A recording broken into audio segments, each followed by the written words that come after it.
여러분, 현재 유럽은 500년 만에 최악의 가뭄 상태가 계속되고 있습니다.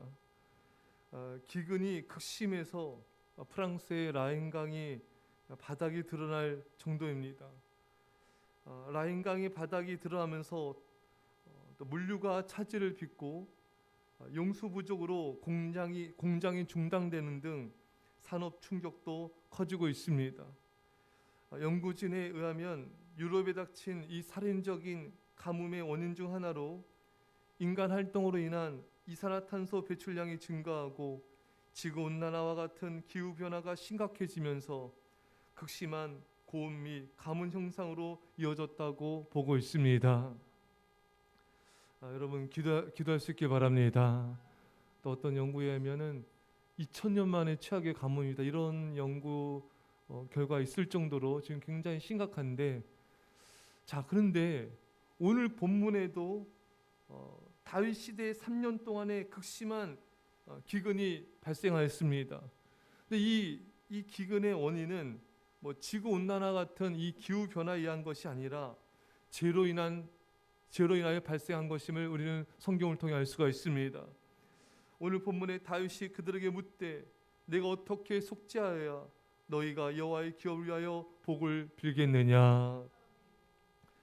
왜 이렇게 다윗은 묻고 있는 것일까요?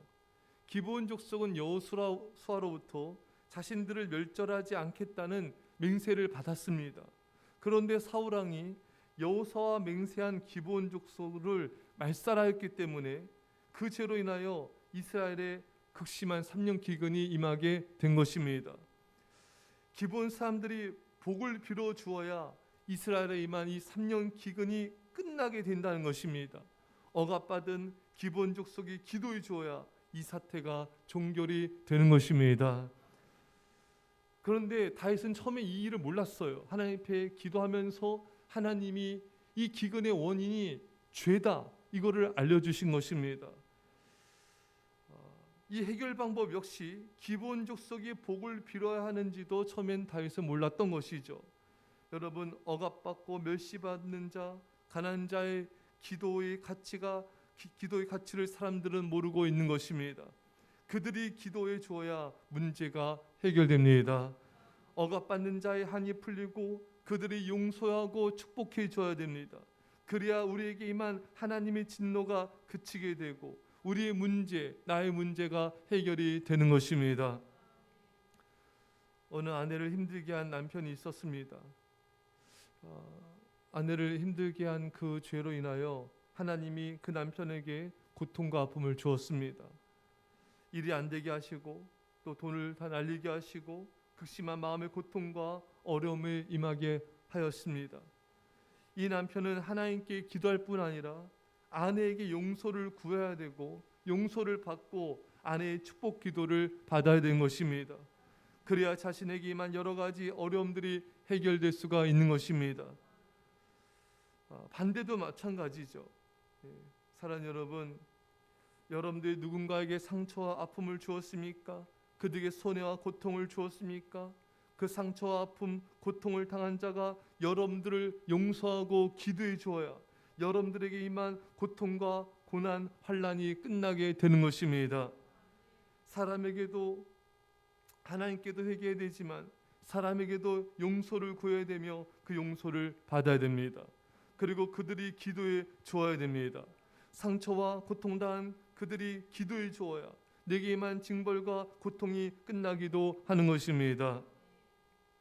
따라서 우리는 어떤 연약한 자도 함부로 대하지 않도록, 어느 누구도 억압하지 않도록, 말과 태도로 우리가 다른 사람에게 고통을 주지 않도록 우리는 정말 조심하고 또 주님께 대하는 그런 삶을 살아야 되는 것입니다. 사랑하는 성도 여러분, 그렇게 연약한 자들이 기도해 줘야만 하나님의 심판과 진노가 멈춤을 잊지 말아야 됩니다. 그렇게 우리는 더욱더 우리가 좀 무시하고 있는 그런 연약한 자, 억압받는 자들의 그들을 정말 소중히 여기고 그들의 기도를 받아서 하나님의 은혜와 복을 받아야 되는 것입니다. 여러분, 대통령이 새로 선출될 때마다 대통령과 대통령 측근에게 잘 보이는 사람들이 많이 생겨납니다. 그래야 또 한 자리 얻기도 하고 권력의 도움을 받을 수도 있고 또 이런 여러 가지 혜택들이 주어지기 때문에 정말 그들에게 정말 잘 보이려는 또 잘 대하는 사람들이 많아지게 되는 것이죠. 그러나 여러분, 우리가 알아야 될 사실은요, 오늘 본문의 국가적인 이 재난과 어려움은 권력 있는 자가 해결할 수 있는 문제가 아닌 것입니다.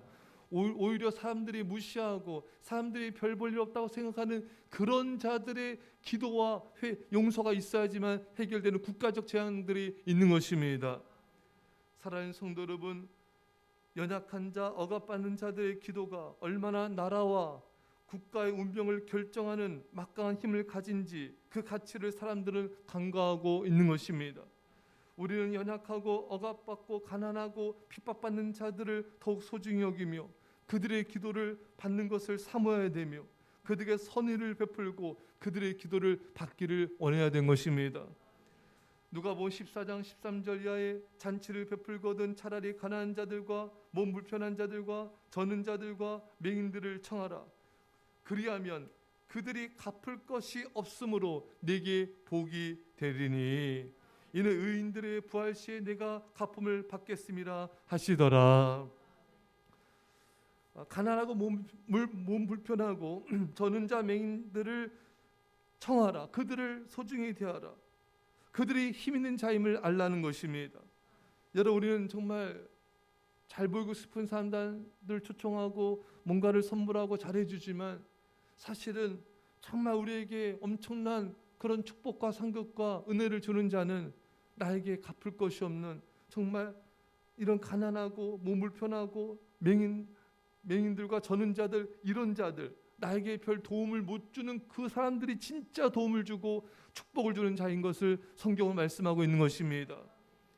사랑하는 여러분, 사람들은 보통 내가 뭔가를 주면 뭔가를 받는 사람에게 주는 경향이 있습니다.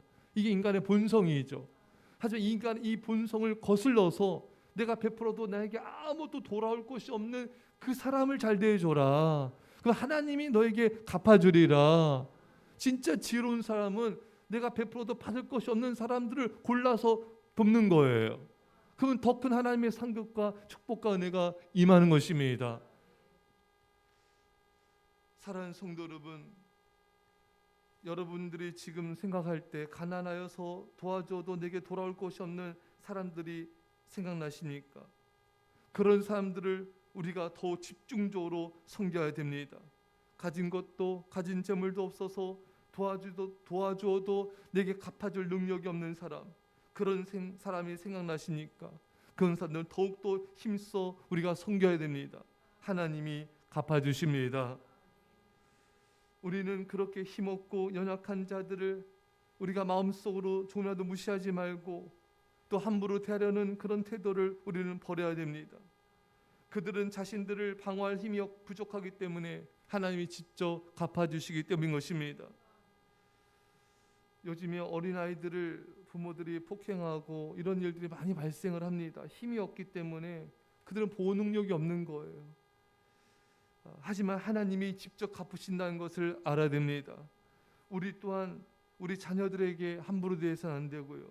힘이 없는 자에게 함부로 말하고 행동해서도 안 됩니다. 하나님이 보시고 갚으시기 때문인 것입니다.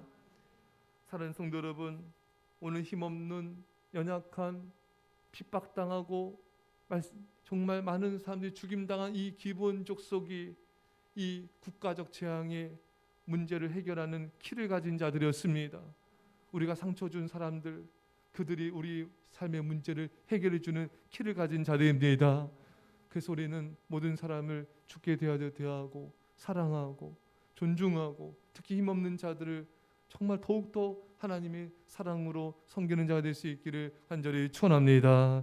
기도하겠습니다. 사랑의 아버지 하나님, 유로임에 임한 이 모든 기근과 극심한 가뭄이 아버지 사라지게 하여 주옵소서. 아버지 저들의 죄악들, 아버지 동성애와 모든 더러운 죄악들 용서하여 주옵소서. 아버지 하나님, 이 나라에 아버지 하나님 참으로 임한 모든 하나님의 진노와 모든 재앙들이 아버지 하나님 참으로 억압받고 멸시당한 자들의 아버지의 그 한이 풀려지게 하여 주셔서 이 민족이 다시금 주 앞에 돌아오게 하여 주시고 이 민족 가운데 임한 재난들이 사라지게 하여 주옵소서. 우리 삶 가운데 있는 모든 아버지 하나님 어려움과 고통과 아버지의 환난과 고난 또한 아버지 참으로 우리가 참으로 잘못한 사람들의 아버지 하나님 용서와 또 기도가 있게 하여 주셔서 해결되는 역사들이 이 새벽에 있게 하여 주옵소서. 감사드리며 예수님의 이름으로 기도합나이다. 아멘.